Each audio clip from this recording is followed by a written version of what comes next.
entre duas ou mais pessoas.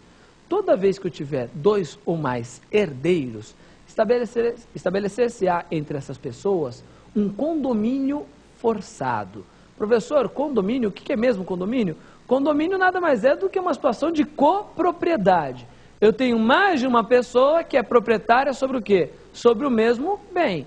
Ora, se eu estou comprando junto com meu irmão um terreno, nós somos condôminos de forma voluntária. Agora vejam, se o pai faleceu e os dois filhos estão recebendo a herança, cada um uma cota da herança, eles são coproprietários daquela herança porque desejavam? Não, porque aquela situação foi forçada pela sucessão do pai.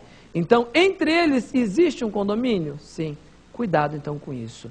No direito das sucessões, toda vez que eu tenho mais de um herdeiro recebendo, né, esse mesmo direito, essa mesma herança, eu tenho que respeitar as regras com relação a esse condomínio. E qual é a principal regra que cai em prova? A questão do direito de alienar essa cota à parte, o direito de ceder a outrem o seu direito hereditário. Então vejam, vamos imaginar que o pai faleceu, deixou 3 filhos, filho A, filho B, filho C, cada um com 1/3 da herança. O filho A resolve falar assim, estou vendendo a minha cota à parte. Só que em vez de oferecer para os demais, ele vai lá e vende para uma outra pessoa.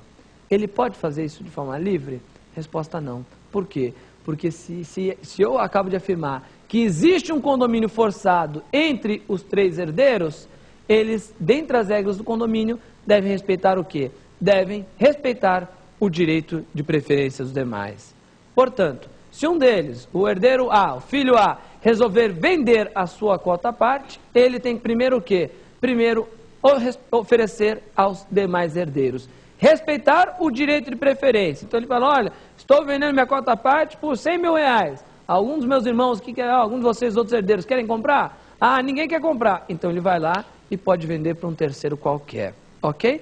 Professor, mas espera aí. E se ele não respeitar esse direito de preferência dos demais, ele pegar simplesmente e alienar para outra pessoa, né, e deixar os outros herdeiros na mão? Observe, nessa situação, os herdeiros que foram preteridos, ou seja, os herdeiros que foram desrespeitados no seu direito de preferência, eles podem ingressar com uma ação específica. Ação essa conhecida na doutrina como ação adjudicatória de quinhão. Eles vão lá, vão depositar o preço pago pelo terceiro, pelo aquele quinhão, e vão requerer ao juiz que adjudique o quinhão a favor daquele ou dos outros herdeiros que estiverem interessados na aquisição. Ok, existe então direito de preferência na herança. Cuidado com esse ponto cai muito na prova. Professor, fale um pouquinho também sobre a sucessão a título singular. Claro que vamos falar. Sucessão a título universal, nós vimos que é aquela em que há transferência de herança, quem recebe herança é herdeiro. O que é a sucessão, então, segundo tipo, a título singular? Vamos anotar? Sucessão a título singular, você que está aí sempre anotando as nossas aulas, assistindo as aulas da Justiça, coloca aí, ó, é aquela em que há transferência de legado. Então, olha como é simples. Sucessão a título universal é aquela em que há transferência de herança. Sucessão a título singular é aquela em que há transferência de legado. Professor, e o que é o legado? Legado é um bem específico e determinado que foi individualizado pelo autor da herança do restante dos bens. Então, vejam, legado é um bem específico e determinado que foi individualizado do restante da herança pelo seu autor, pelo falecido. Ora, professor, para que eu tenha legado, obrigatoriamente o falecido precisa ter deixado o quê? Isso mesmo, precisa ter deixado um testamento.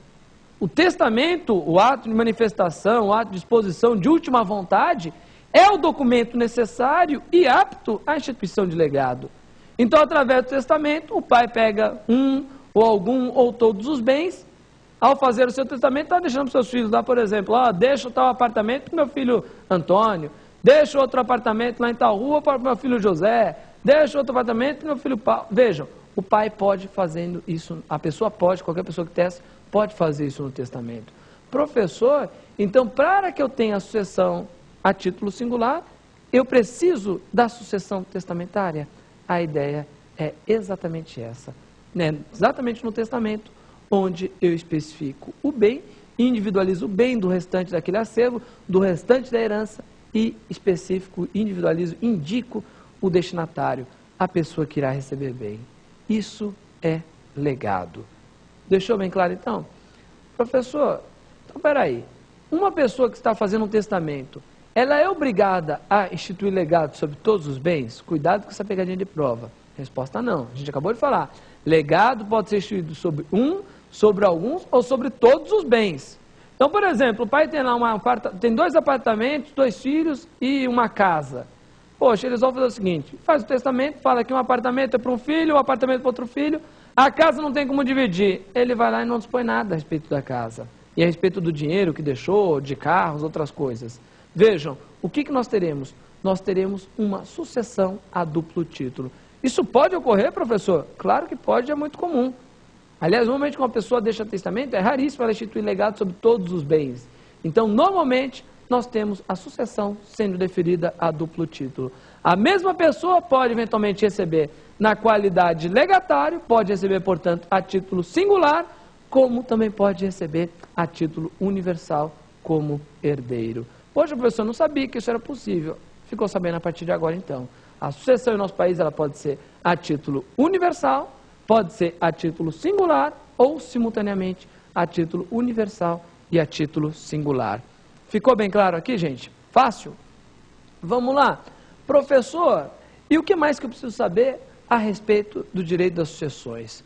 A respeito da abertura da sucessão. Hoje em dia é quase que o tema mais recorrente nas provas, a questão, a indagação a respeito de que momento que ocorre a abertura da sucessão.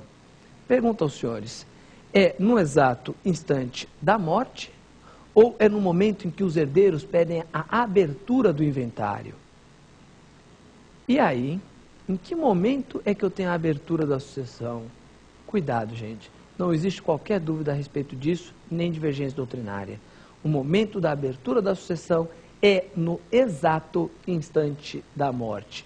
Quando uma pessoa falece, automaticamente, no milésimo segundo que ela faleceu, automaticamente está aberta a sucessão.